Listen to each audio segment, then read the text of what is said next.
Dixon Place. The Salon Lounge. Go Heidi! Woo! I love it when I can hear voices. Heidi breathing, but I can't see anybody. I'm Heidi Russell, founder of International Women Artists Salon. And I am so honored and thrilled to be working with so many amazing women creatives around the world, and you're going to meet just a few of them tonight on stage, as well as I know we have several in the audience. And I founded International Women Artists Salon in 2008 as a platform to connect women creatives around the world, all backgrounds, all disciplines, all stages of career, all cultures, etc., to link up, share resources, collaborate, find synergies, and together to help raise up women's artistry around the world in all different communities.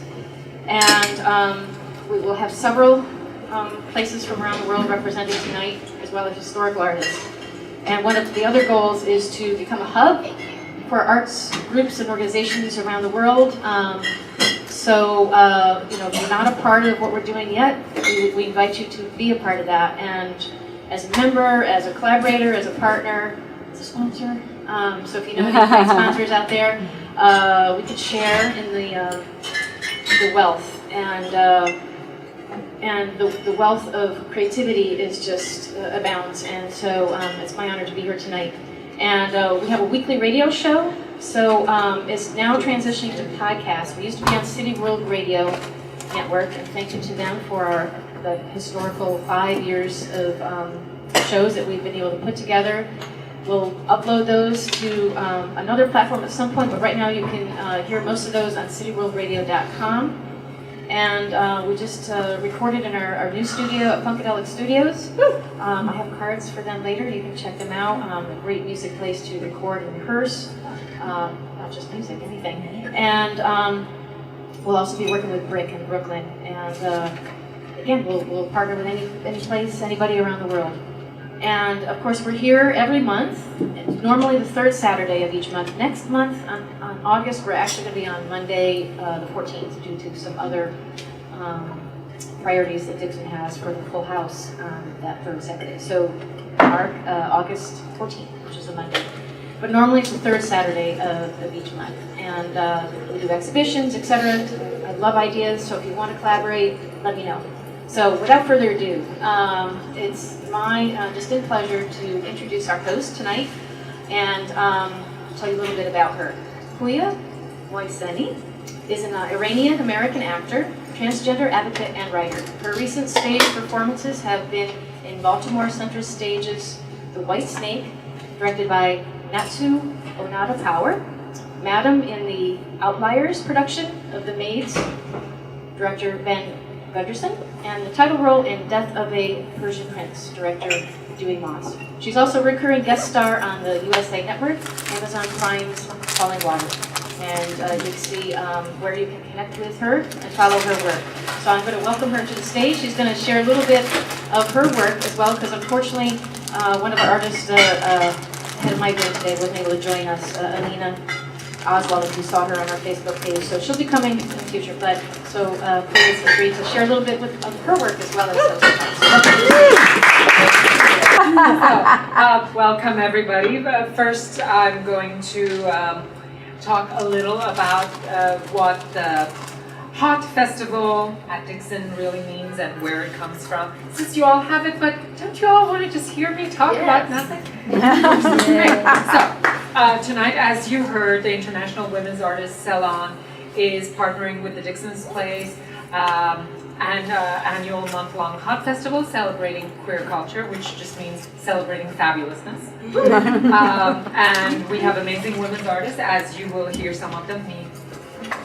We can say our me. And we're going to honor LGBTQ arts and culture and open the dialogue around important issues to the LGBTQ community and maybe community at large, because we're not separate from the rest of the community. It is people who are not LGBTQ friendly who think we are, but I would like to open the door and say we're all part of one larger community. Yeah. Thank you. Since 1992, this trailblazing summer festival has sizzled with over hundreds of artists presenting theater, dance, music, literature, puppetry, comedy, and homoeroticism. For the whole family. Okay, I would like to know how homoeroticism is for the whole family. I really like it. The longest running annual LGBTQ festival in the world. Hot. See, I mean, it comes with that name, hot. How can we not be fabulous? And it has been a pioneer of queer arts and culture for 26 years. The best LGBTQ theater festival in New York, so says the Village Voice. Woo! And how can they be wrong? So, Dixon Place, thank you. Thank you. Now, before I go into introducing our lovely artists, I'm going to tell you a little about a piece that I did about a month ago on the Pride weekend. It was about the story of why and how I came to this country. I was this young Muslim trans kid in 1980s Iran. Wow. In a fundamentalist Muslim country. So when you want to talk about guts and insanity, oh, I'm ahead of that. Oh, I'm so ahead of that. And you know, looking back, I guess about 30 years, I've realized that most people are afraid of things they don't know. It doesn't mean that they're opposed to it. They just don't know, and that fuels their fear. One of them being my mother. By all accounts, my mother is quite a lioness, because when she realized that the only way that I was not going to die, that I was not going to kill myself or be killed by somebody else, was to get me out of the country, get me out of Iran, and find a place that I could have my new life where I could transition in a reasonably safe way. And when she came to that realization, she didn't look too far beyond that. She just picked up her bags and figured out where to go, and we never looked back. Wow. But prior to that point, when she didn't know, my parents put me through conversion therapy. And at some point, I really thought that, oh my God, how could they do that? But as I've gotten older, as I've heard other people's stories, as I've become an advocate, an activist, as I came back for the second and, God willing, the last time in my life, 2 years ago, I realized that we should all try to educate the people around us. Because each one person that knows something is that person rescued from ignorance. And you never know where that knowledge is going to go. When I came out again, and very publicly 2 years ago, I really didn't know why I was doing it, other than the fact that I thought it was the right time and the right place to do it. You know, marriage equality had become the law of the land by Supreme Court, Woo! and I thought, you know, rock on, yes, 2 years, yes. I mean, it doesn't solve all the problems, No. but it's a place to go. As Bette Midler said many years ago, why should only straight people suffer? So true. I thought I should stand up for those people who don't have a voice. I should stand up for those people who are no longer around to have a voice because their light has been burnt out by either themselves or other people. The statistics of suicide rate among especially trans youth, 57% of trans youth that does not have family support tries to commit suicide, as opposed to 5% of trans youth that does have family support. Now that is more than 1 out of 2 people. But when they do have the support, when they have a community, when they have parents that understand and support them, then that number drops by 52%. Now imagine if each one of us could have a little candle that would take somebody that's about to fall off the bridge or fall off that edge into the abyss, and each one of us can have that one candle to save one person just in this room. That would be 10 people. That would be 10 lights that have the opportunity to fulfill their journey and their destiny. And you don't have to be trans. You don't even have to be LGBT to hold that candle. You just have to have an open heart, an open mind, and the universe has given you the compassion to feel that towards another human being. Somebody once asked me before I had come out, I said, why do you fight for LGBT cause? They didn't know that I was trans. I said, well, let me ask you this question. If somebody kicks a dog in front of you, would you feel pain? Would that make you angry? Would that hurt you? They said, yes. I said, why? You're not a dog. Why would that bother you? They said, well, that doesn't make sense. I said, well, then why does it make sense that there are LGBT people that are being denied housing, healthcare, love, compassion, safety, just the same basic human rights that everybody else can have in a society? And I'm just saying, they're no more than other people, but sure as hell are no less than anybody else. And when I said that, they thought, they're like, you're kind of right. And I said, I'm never kind of anything. I am, or I'm not. And they looked at me. I said, so when you go out and you see somebody hurting somebody else, if you are a human, and most people claim that they are, if you are a human, it should bother you. And if it doesn't, regardless of whether it's a woman, whether they're Muslim, whether they have a different skin color, whether they have a different gender identity or sexual orientation, if somebody's getting hurt and you're aware of it and it doesn't bother you, there are questions you should ask yourself. So, with that introduction, you people rock! Thank you all for coming and making this event a fabulous event that it is. And now, without further ado, don't worry, you'll hear me talk more at a later point. So tonight, we have a historical honoree, which they couldn't be here. They passed away many years ago. Actually, they passed away the year I was born. So I guess it makes sense that I should introduce them tonight.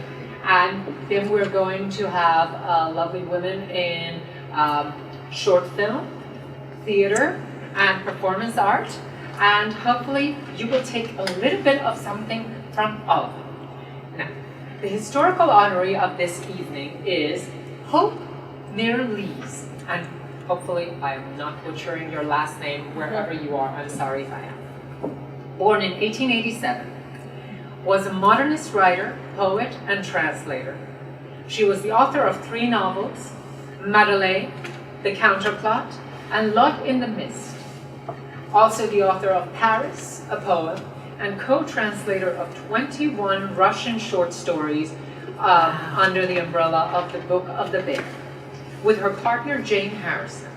Mirrlees met Harrison, a highly influential classicist academic and early feminist, at Newnham College. I will go with, Newnham College. And the two were to live and travel together until Harrison's death in 1928. In her late life, Mirrlees published a larger and more demure collection of poems, as well as a biography of the antiquary Sir Robert Bruce Cotton. She moved between Cambridge, London, Paris, and Russia before retiring to Headington in Oxford, where she died in 1978. Wow. A life truly, fully lived. May we all be as fortunate. Yeah. Now, to the people who are alive and are here this evening. First is Laura Arthur.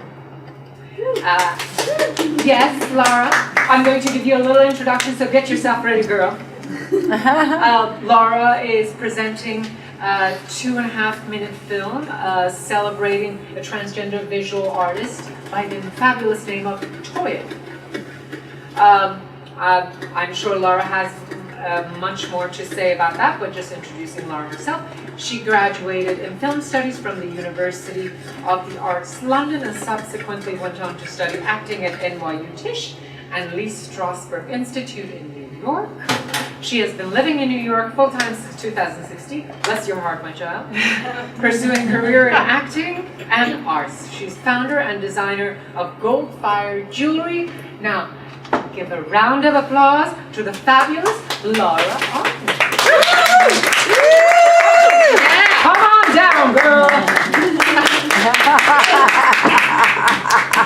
And she's so tall. It's the heels. Oh no, my dear, it's your legs. I'll have those in next life. Hopefully. Next slide. Yes. Thank you everyone for coming, my friends and everyone. I don't know. Quick word of introduction was said by Kuya. Thank you. I just want to say a quick word of thank you to someone that's not here tonight, but still, who is Jonathan Gray, who is a great patron of arts, and he has Big Check Production, and he's big boss at GKSD, which is an amazing independent film law firm. And he's a huge, really, really huge patron of arts and makes things like this possible. And I think if there was more people like him who can, that did, the world would in general be a different place, because really to give voice to diverse, creative, what's the word? Voices would make the world really more open and open-hearted. So God loves people like that, and that's, I think, all I have to say. Now you can see the rest for yourselves.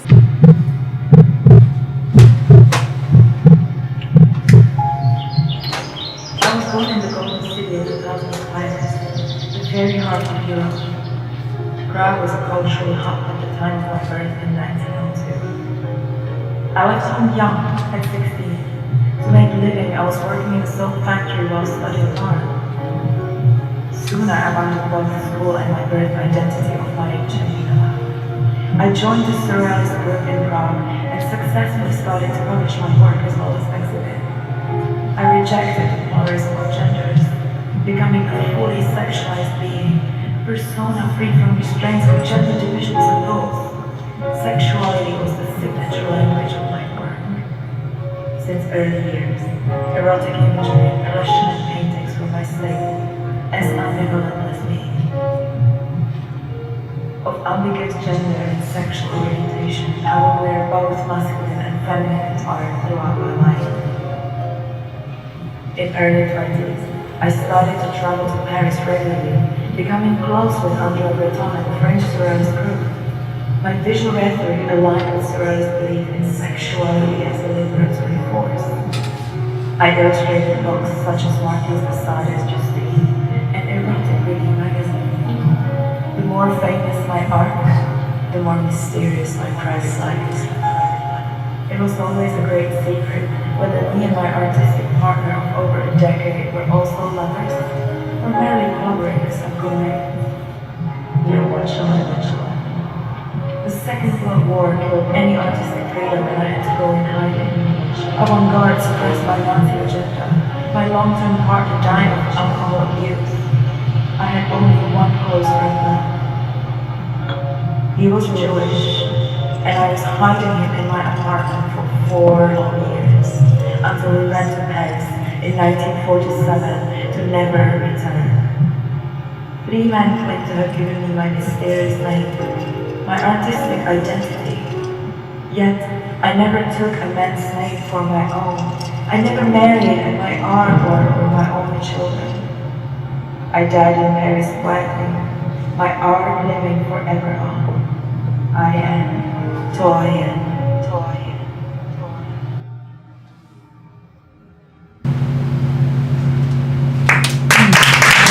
That was fabulous. Woo! Yeah. That was, one more time. That was fabulous. You know, I mean, who goes and researches something like this other than someone who has a true passion for it? So, rock on, sister. Yeah. I mean, you know, part of this is maybe the whole world doesn't see us for what we are. Maybe the whole world doesn't agree with our points of view. But the fact that we are here celebrating each other, that in itself is a community. That in itself is a community. And a community can be 5 people or 500 million. I prefer the 5. If you add up the IQ, it's probably the same as the 500 million. Did that sound a little snobby? Just a tad. Just the truth. Well, you know, sometimes you have to say the truth. So, again, thank you. That was wonderful. And I'm sure Toyen would have loved to know that in 2017, downtown New York, there's a bunch of people sitting and remembering her art, her existence, the fact that this person existed at that time and did what she did. So rock on for bringing that to our attention. Now, on to our second fabulous person is Barbara Cobb with a theater piece. It's actually an excerpt of a full-length play that Barbara had written. Barbara has much more wonderful things to say about it. I will just give you the introduction to this lovely person.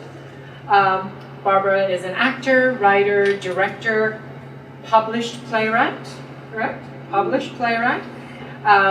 She has had plays produced in US, Europe, has directed plays in New York and the National Theatre in London.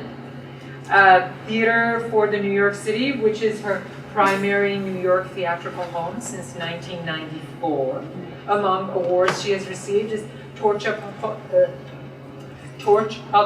Award for Achievement in Nonprofit Theater, following past recipients such as Terrence McNally, John Boyer, August Wilson, and A.R. Gurney. Wow. Now, without further ado, Barbara.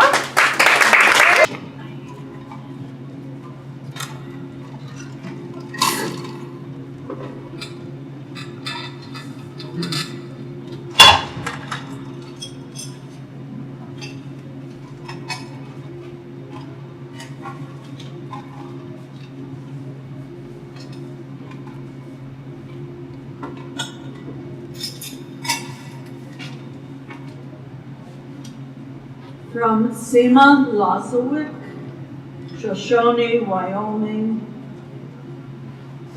USA.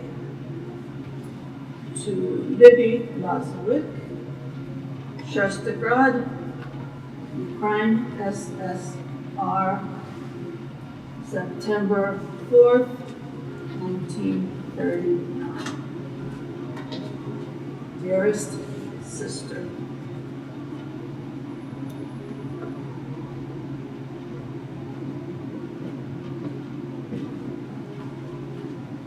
there are cowboys and Indians on the streets of Shoshone. And walking past them on Saturday are Jews on the way to shul, both men and women. In shul, there is no curtain between them. It is called reform. You thought maybe there were no Jews in Wyoming? There were Jews in Wyoming long before I arrived. I was told it was a Jew that invented the 10-gallon hat. That's the big one that they wear in all the Western movies.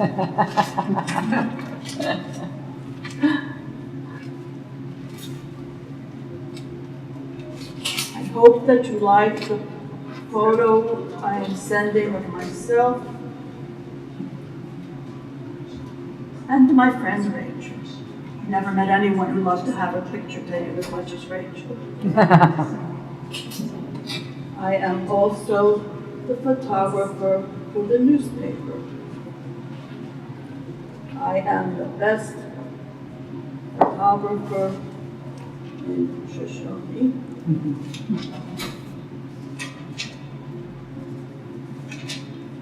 Wyoming.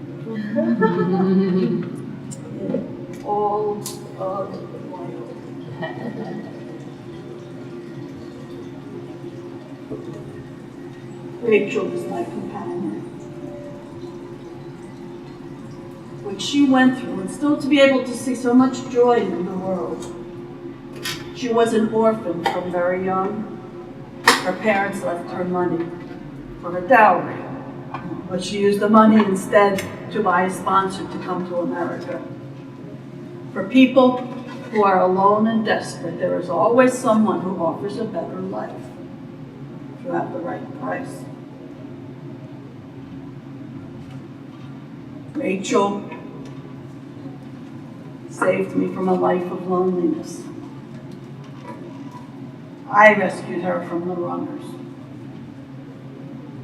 I was already in America, living in New York. I worked for a photographer part-time, and I volunteered at the Home for Immigrant Girls. Now the runners, they worked for the factory owners. They would go to Ellis Island and look for women who arrived alone with no one to meet them. Or sometimes they worked with the agents in Europe who sold false names to people who had no relatives here. And then they would go to Ellis Island looking for these women who came alone, and these women would end up in the sweatshops working like slaves. or worse even.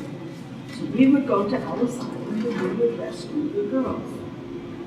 So one day, when it was my turn to go, it was Rachel, all alone, standing at the gate, the papers clutched in one hand and a cloth bag in the other, little cleaner. Just then I spotted the runner. I knew him from other times. We called him Valentino. He was handsome like that. Turned to Rachel, he removed his hat and bowed. She gave him the most radiant smile I had ever seen. And then I started screaming in English, in Yiddish, in Russian, "You leave my cousin alone, los manchester consider, stop the cochina pecoya." And he ran off. But there was Rachel looking at me like I was a mad woman. That's the way that we met. Every week, when I write to my sister Libby, I write about Rachel. Never get an answer. The war, the revolution, the Civil War, I don't know if I still have a family. That's the pain that stays with you always. The other pain, I'll get over. I'll make myself forget the other pain. I was born in Shestergrad. That's between Kiev and Odessa, near the town of Balta in Ukraine. My father was the teacher in Shestergrad. He had 2 daughters, Libby, whose future marriage was arranged with a teacher from Balta, and me. I was betrothed to Itzhak Gerson, the Black-eyed son. Did I love him? Tell you the truth, I didn't even like him. Didn't think about boys and men in that way. Always I felt different. So it must be that God made me to be different. So if he made others like me, well then where were they? They were not in Shestergrad, that much I said. So I decided that I would be alone in my life. It must be God's plan, and I made myself believe that. Till I came to America and I met Rachel.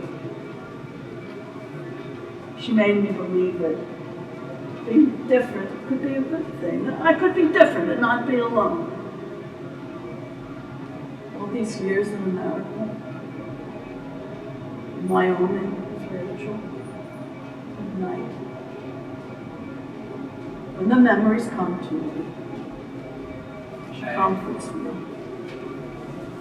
She never asks me why I cry, and I never speak of it. I've been afraid that the ghosts of Europe would haunt my new life with her. It seems the ghosts of Europe are very busy again.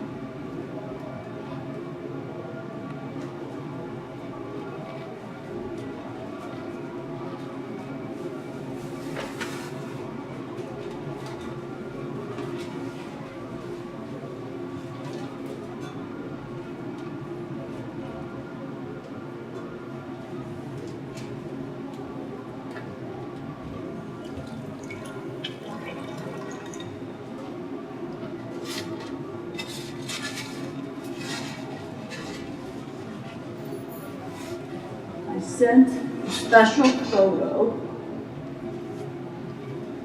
with cardboard on the back to keep it from bending in the mail.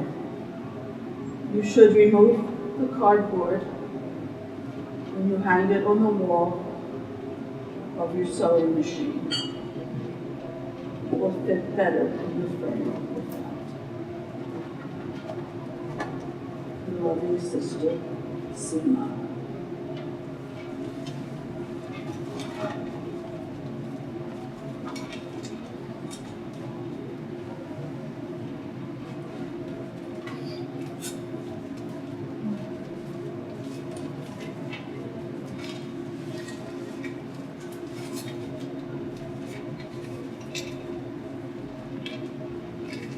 Mr. Jackson at the post office is waiting for my letter. Every Monday without fail. And every Monday at dinner, Rachel asks me, "Did you remember to mail your letter today?" I reply, "Of course." And then she says, "This time you'll get an answer. Certainly. And if not this time, next time." She says it with so much confidence and love. Sometimes I believe her.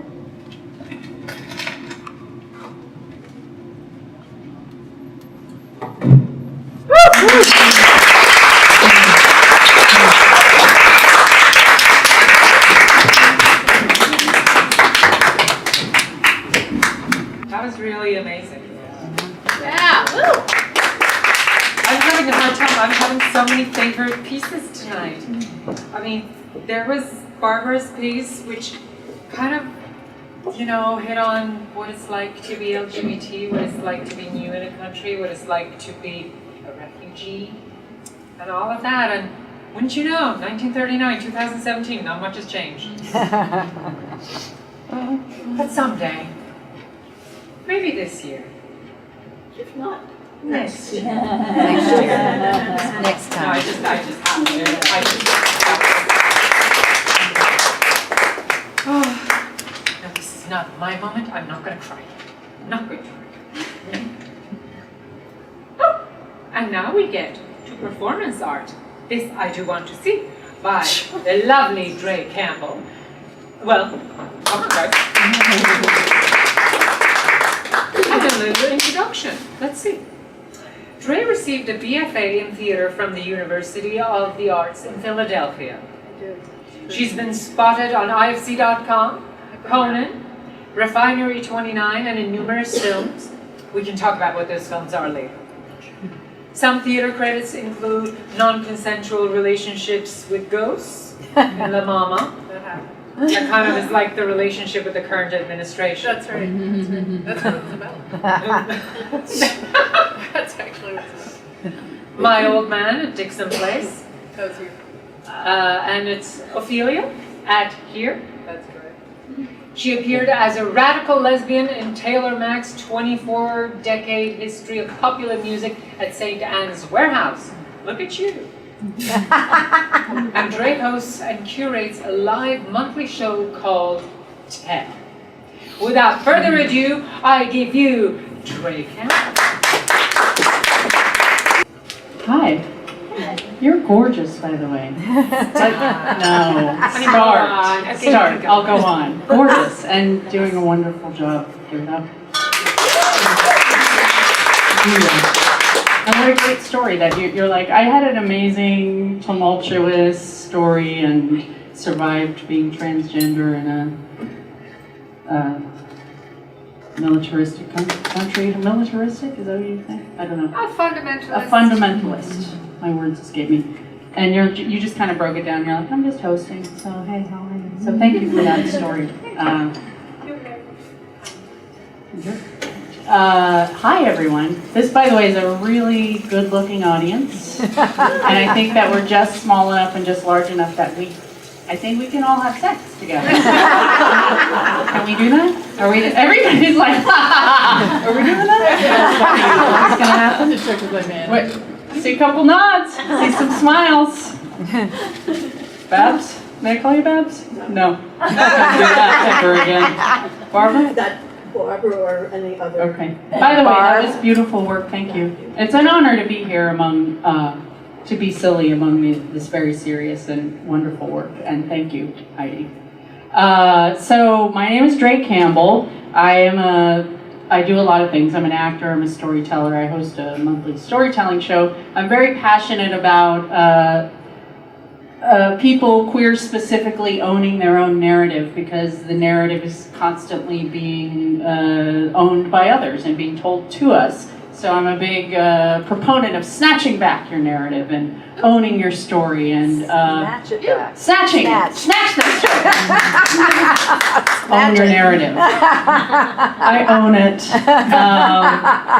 So and also Heidi said, okay, we're gonna close with you, so we're gonna end with a bang. So I was like, okay, so I'll tell a story about when I lost my virginity. Is that cool? You wanna hear that?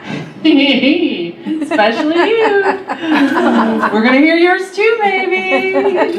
That's when we have group sex, though. So everybody, first we tell our virgin stories, then we all bang. Like nobody's walking by on the street. Nobody gives a fuck. We can all, right? They do. And if they do, just get involved, people. We're snatching the narrative back. Anyway, so I'll tell you a little story about that, if I may. So I was a younger person than I am now. But that was last week.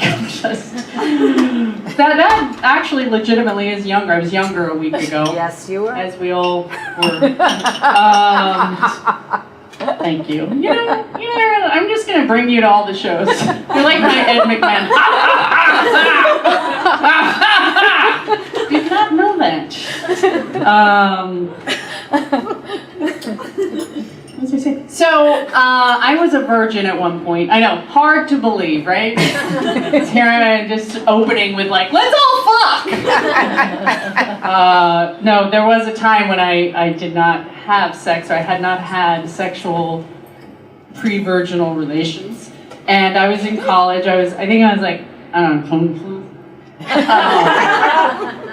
and there was this guy that I was really into. I was enamored with him for some reason. He was very flowy and he was bisexual. Big surprise. And his name was Jay, and he wore tie-dye a lot. And he was really tall, and he told me like crazy stories considering he was so young. He had like all kinds of wild, crazy stories, and I was just like, wow, you're so cool. And I was basically gay, and I wasn't 100% like on board. Like I was kind of like, I'm welcoming now. I'm in love with somebody, but we don't have sex. So I wasn't having sex really with women yet, and I was like, okay, I'm getting along here in years.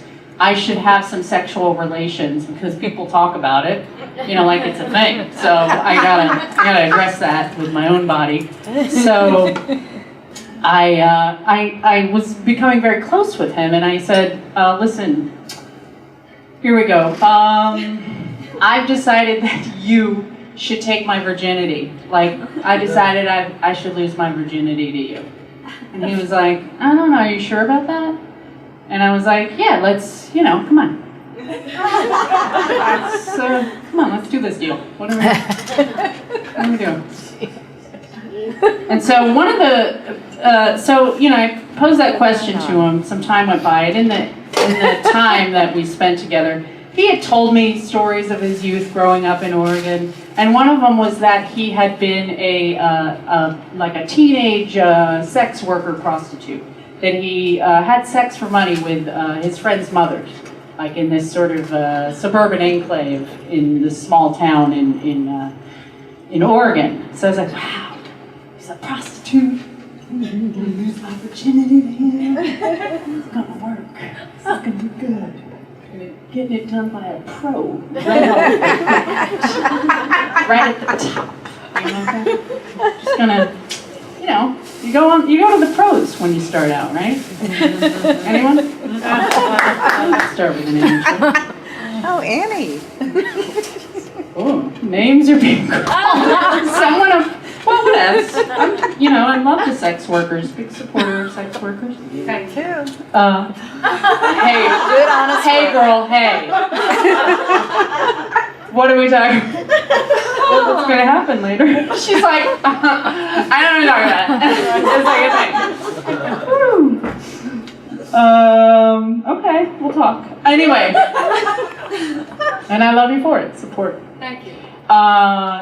Anyway, so he was just, he had told me that. And, okay, so some time goes by. And he finally is like, all right, we'll fuck.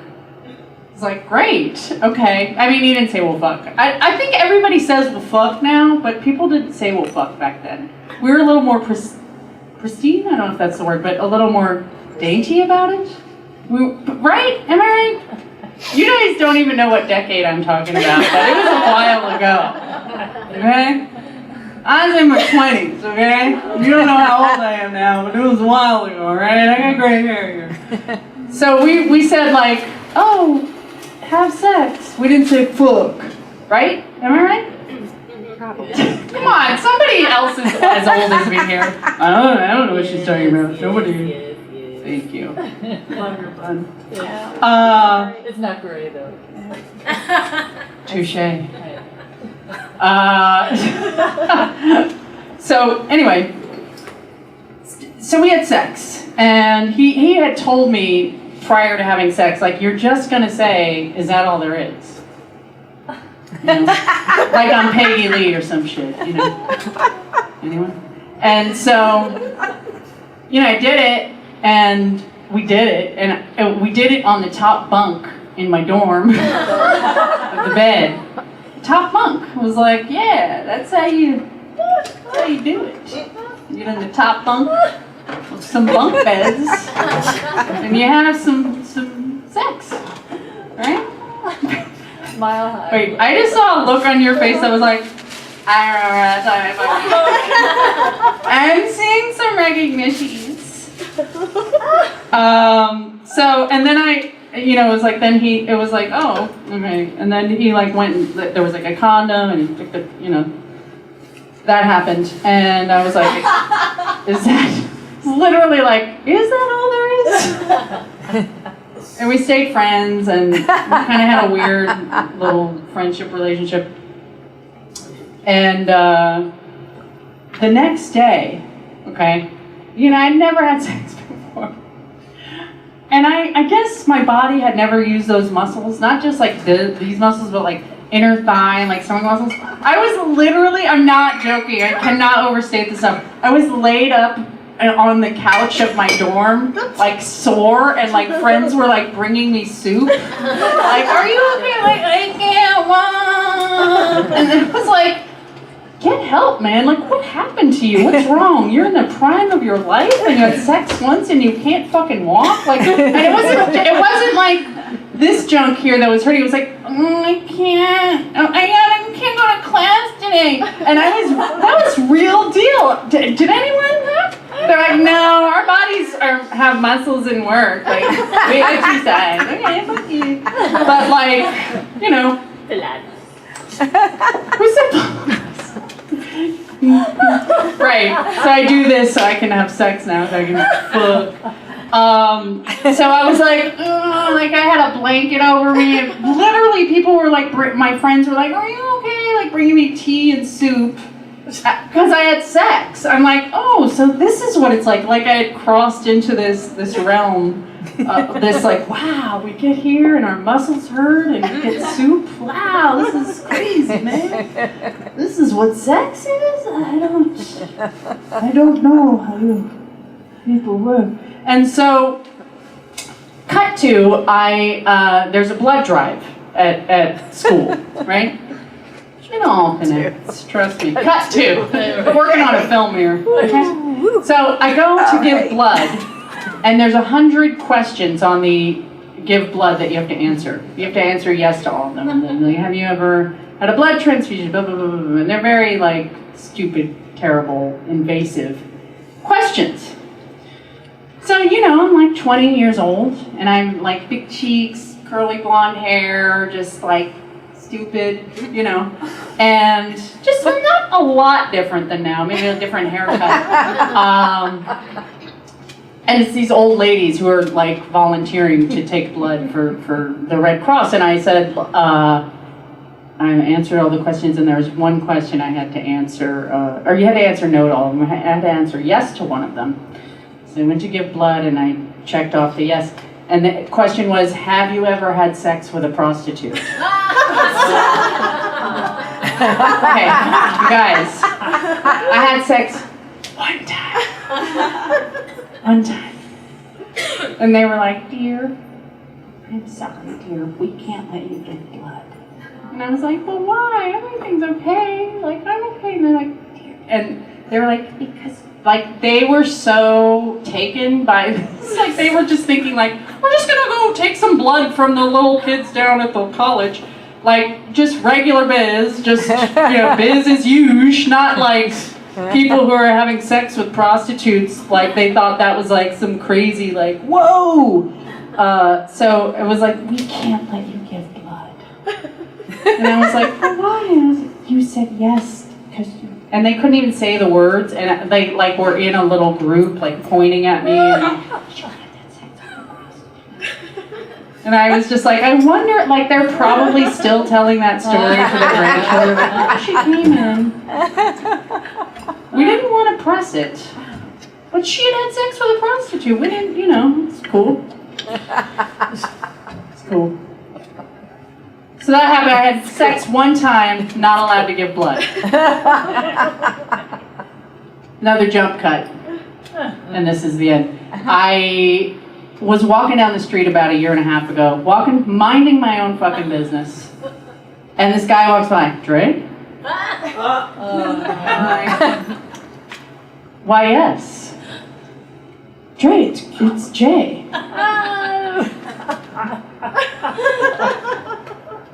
First of all, he lives in Sweden. Okay?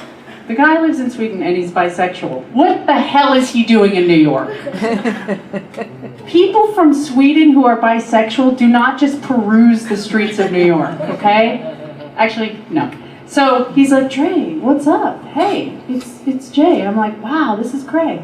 So he's like, let's go get a drink. And it kind of seemed like he still wanted to fuck me, and I look like I look now, I'm like, oh, like he just likes my energies. So like, we went out, and we talked and stuff, and he wanted to recap the night. He wanted to talk about the night I lost my virginity with him. And I'm like, listen, hooker. This is bullshit. No. I was like, no, yeah, it was magical. We'll help. And he's like, wait, you don't remember? And I'm like, remember what? He's like, the entire time we had sex, you insisted on playing the Bette Midler comedy tape. And it wasn't Bette Midler, You Are the Wind Beneath My Wings. It was Bette Midler. I was having sex for the first time in my life, and literally in the background was like, mine will be fun tonight! Just like joke after joke of Bette Midler just riffing her face off, like, and another thing about Madonna! What a whore! Like, it was like, and I was having sex, so it was magical. Really wonderful. And, you know, I feel good about it now. Thank you. My name is Ray Campbell.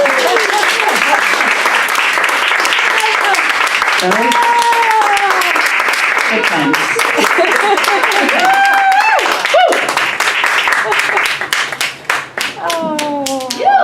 I was just overtaken by that, weren't you all? Now I want to meet Jay. Who knows, maybe I have. You may have. Well, thank you, Bette Midler, for multiple reasons. Thank you, Dre. Thank you, Barbara. Thank you, you, our first lovely, which now, of course, I remember Toya, but your name I forgot. And Laura. Of course, second like, I remember Toya. Thank you. This was really a lovely night. And we should do this more often, as they do monthly. I would love to be part of this. This is a community. Hopefully it will grow. Hopefully people will get to tell their stories or stories of other people. And this is how other people who are not in our community will know who we are from our own mouths. Woo! Yes. They won't tell us who we are. We will tell them who we are. On that note, thank you so much. Thank you for listening to me, and thank you for being here. Round of applause for the wow.